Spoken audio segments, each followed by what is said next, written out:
at you with another Mi'kmaq special report. For 1,000 years, from roughly 500 AD to 1500 AD, the civilized world was controlled by Rome, but not military Rome, religious Rome. The Roman Empire had mutated from a military power into a religious one, co-opting the beliefs of Christianity and mixing them with ancient Egyptian, Greco, and Babylonian paganism. Christian doctrine that came directly from Jesus Christ and was transcribed in the Bible stated that each individual had the liberty and independence to govern their own salvation by cultivating a personal relationship with Jesus Christ. The new religious Roman Empire insinuated herself in between Christ and the believer and said if you wanted to have your soul saved, you had to rely on the priests, bishops, and cardinals of Rome. This was the worst kind of slavery because it was a slavery of disinformation. Now and again, sincere Bible-believing Christians like the Waldensians of the Alps, the Albigensians, Jerome of Prague, John Wycliffe and his Lollards, Jan Hus of Bohemia, would rebel against this Roman rule and show Christians that Vatican doctrines claiming that you needed Rome to ensure your salvation were contradicted by the Bible. As a result, the papacy strictly forbade Bibles to be placed into the hands of the common person and only allowed Jerome's Latin Vulgate to be handled by clergy. Men like John Wycliffe painstakingly translated the Vulgates into the language of the people. For Wycliffe, it was English. English Bibles were then slowly and carefully copied and handled by Wycliffe's followers, who handed them out to and taught the people.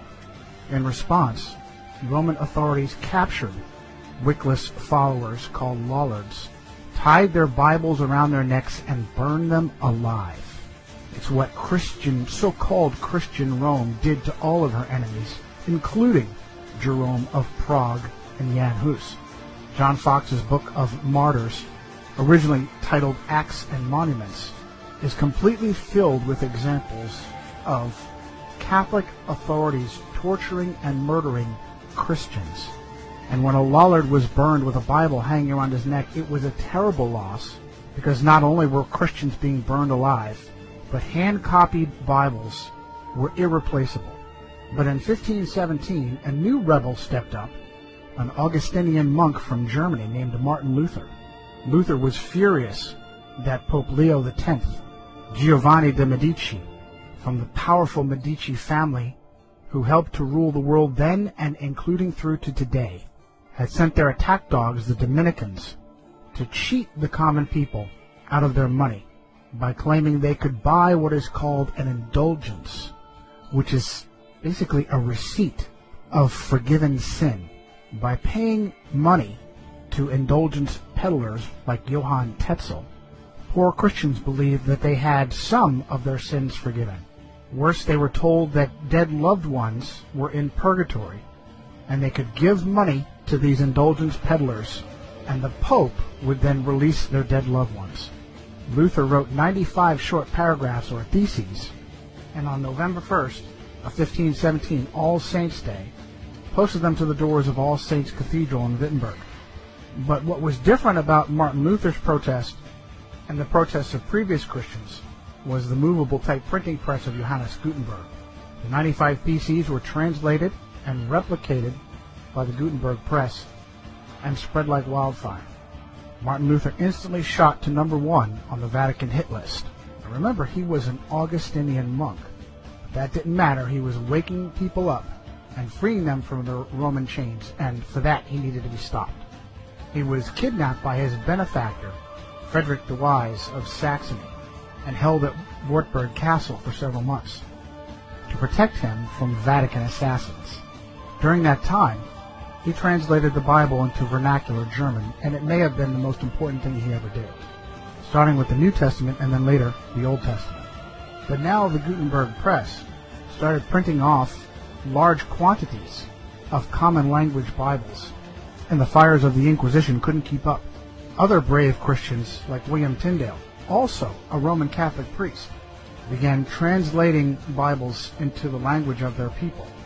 Tyndale was English like Wycliffe, and he too was eventually executed by Rome for his crime. But now Rome had a problem. There were too many Bibles and Bible translators to be kept in check by burning them all. A new tactic was born, a tactic that English Cardinal Thomas Wolsey called learning against learning. And that tactic was to discredit the Bible in order to force people to return to accepting Rome as the ultimate authority over their body and soul. In this tactic of learning against learning, Rome would literally rewrite reality and weave a false reality matrix that we now all swim in to this day. For thousands of years, mankind understood the earth to be flat and stationary. Only rarely did men like Pythagoras attempt to claim otherwise. And it's interesting to note that many Freemasons consider Pythagoras to be one of the first of their craft. But now rewriting our reality as a tactic to discredit the Bible became a top priority in the face of Martin Luther's 1517 Reformation, Protestant Reformation. The Catholic response would be the Counter-Reformation, and it would be spearheaded by a Spanish Templar knight named Ignatius of Loyola and his followers, whom we call today the Jesuits. Their first opportunity came from the Vatican's mathematician, a Polish priest named Nicholas Copernicus. Copernicus gave birth to the modern heliocentric model of the universe with his work De Revolutionibus Orbium Celestium, on the revolutions of the heavenly spheres. Copernicus knew he was weaving a matrix of lies and wanted to hold publication of De Revolutionibus until after his death. But powerful Roman Catholic clergy like Tiedemann Gies, Bishop of Culm, and the papal secretary himself, Johann Widmanstadt, forced him to publish in 1543. The facts that Catholic clergy forced Copernicus to publish, or that Copernicus was the Vatican mathematician, or that he received his doctorate in canon law from Bologna University. Canon law are the precepts by which Rome governs nations. Adam Weishaupt was a doctor in canon law. Or that he was a Roman Catholic priest. These have all been swept under the carpet. But Copernicus never married, and even the Catholic Encyclopedia had to note that in 1537 King Sigismund of Poland put Copernicus's name on the list of 4 candidates for the vacant episcopal seat of Ermland, which makes it probable that at least in later life he had entered the priesthood.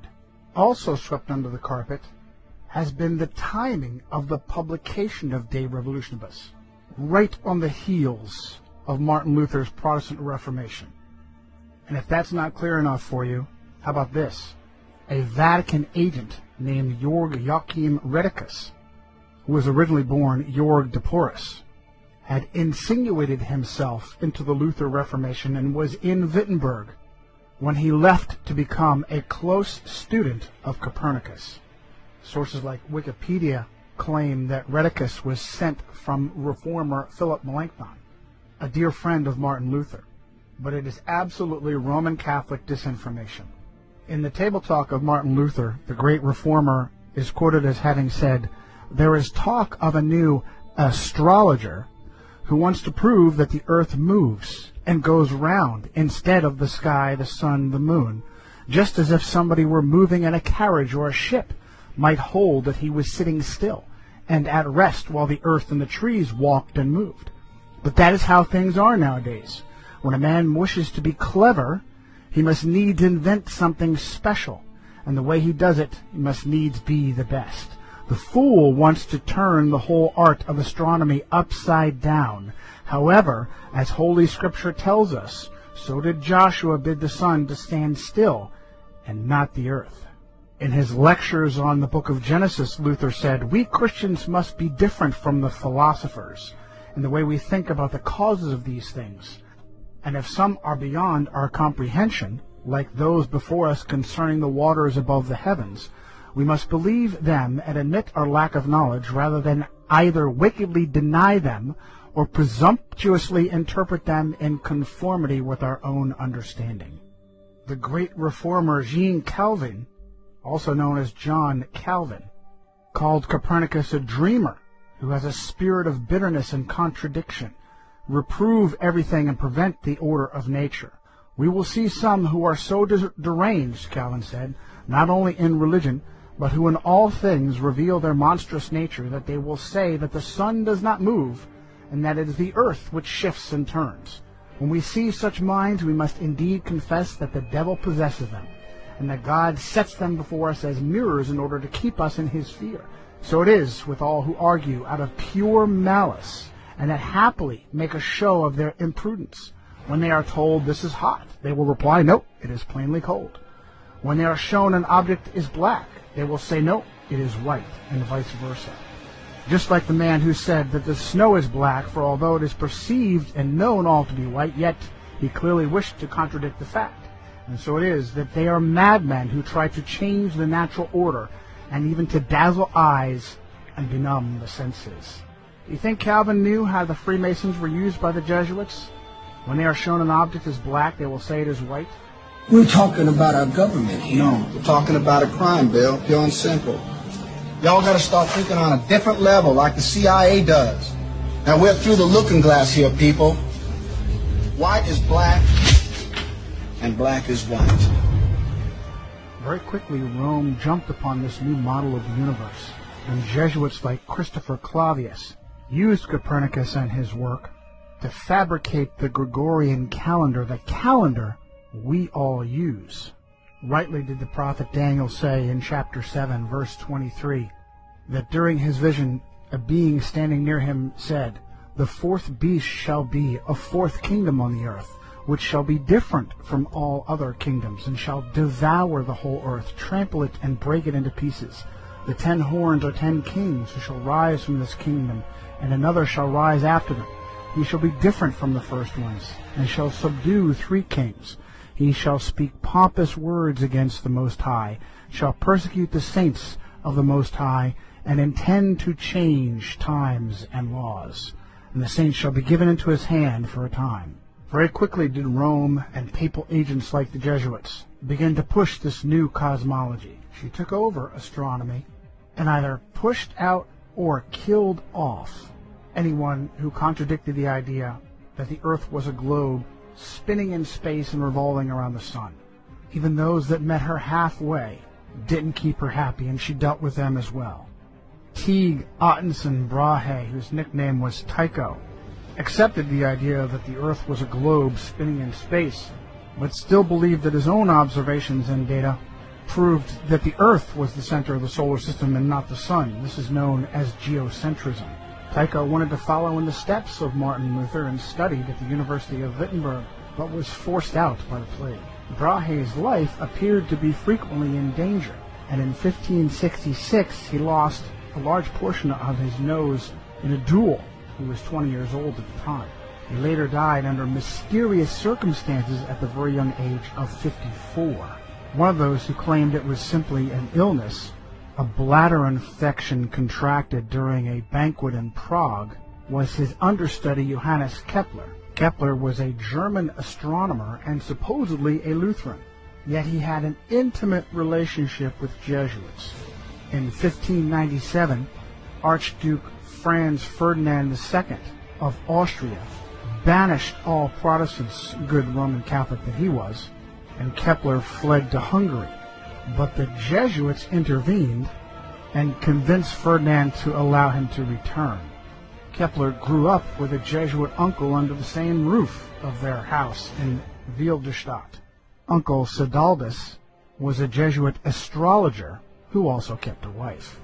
Upon the unexpected death of Tycho Brahe, Holy Roman Emperor Rudolf II immediately promoted Kepler to replace him as imperial mathematician, and Kepler very quickly went to work, rewriting all of Brahe's observations to be interpreted as heliocentric and not geocentric.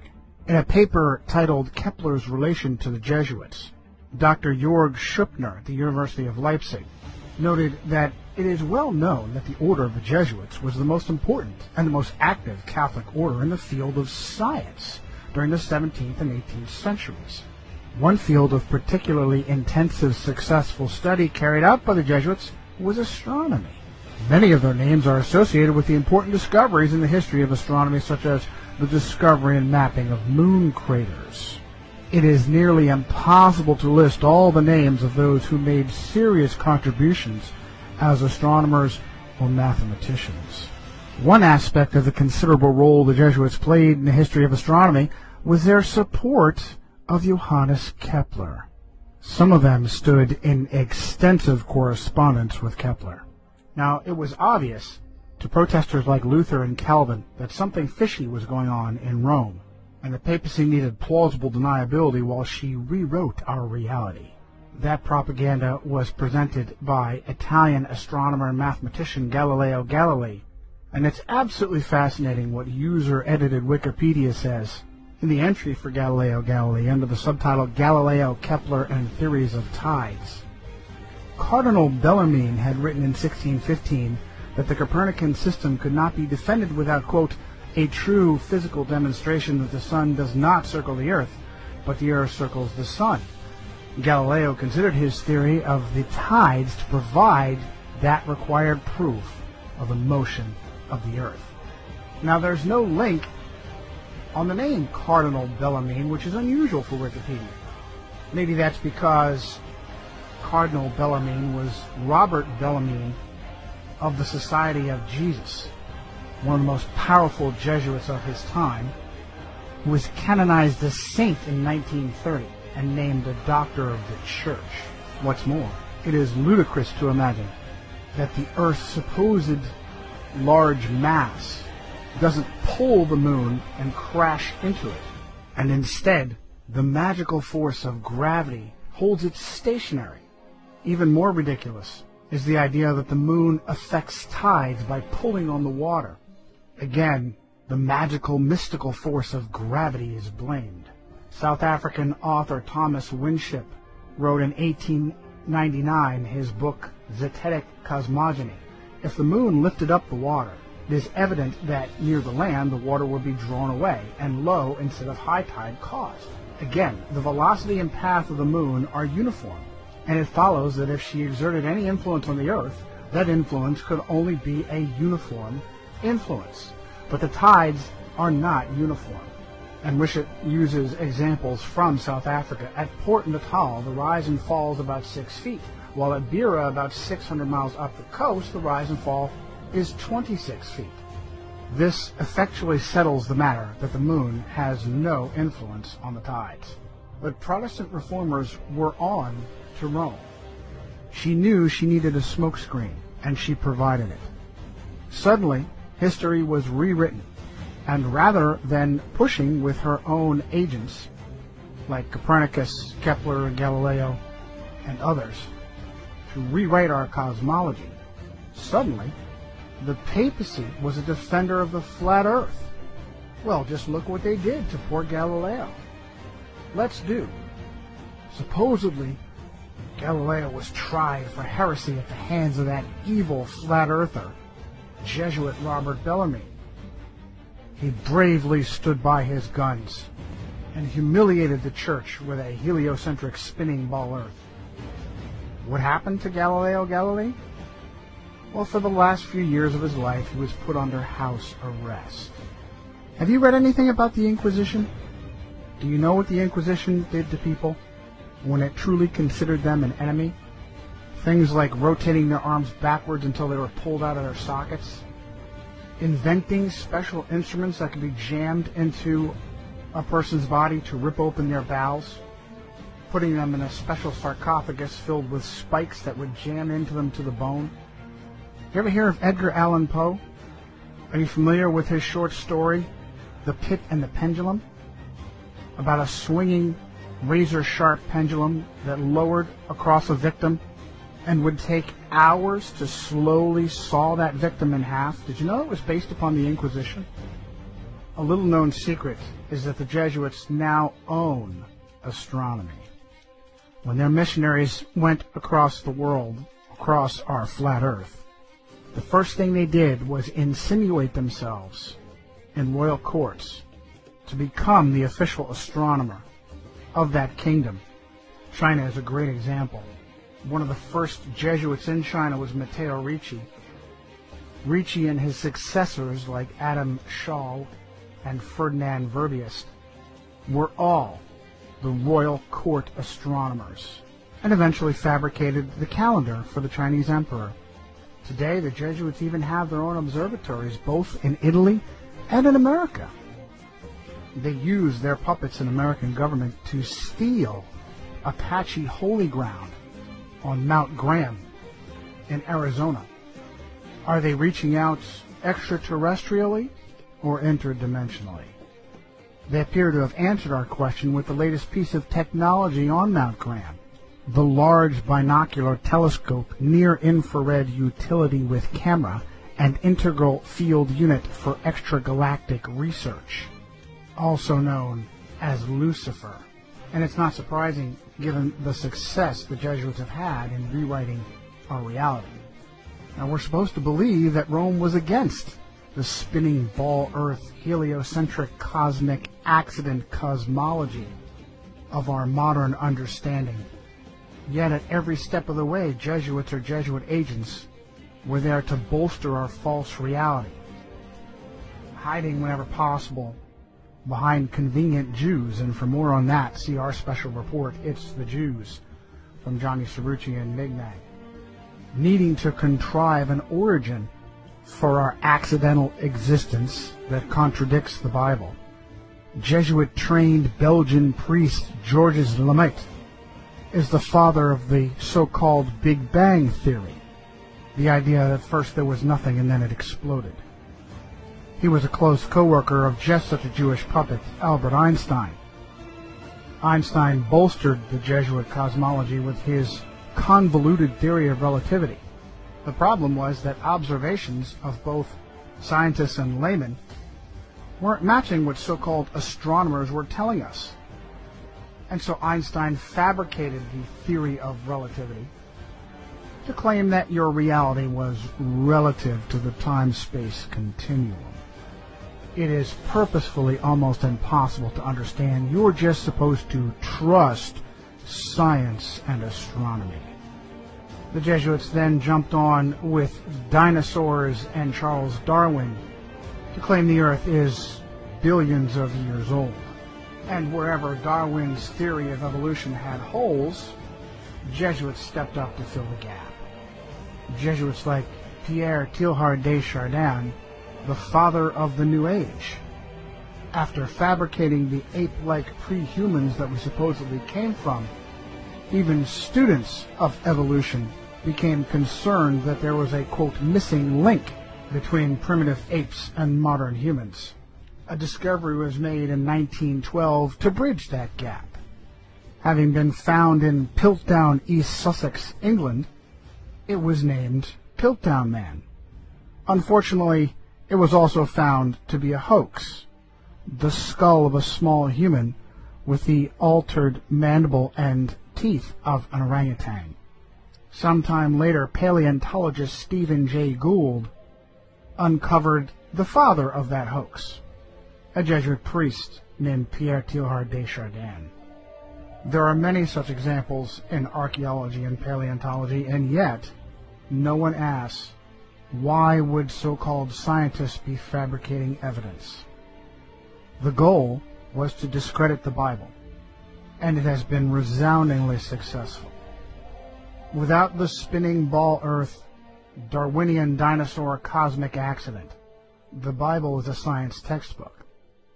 With it, critics laugh and question the Bible, and instead look to human authorities to save their souls, such as the Vicar of Christ himself, who is for the first time in Roman Catholic history a Jesuit priest.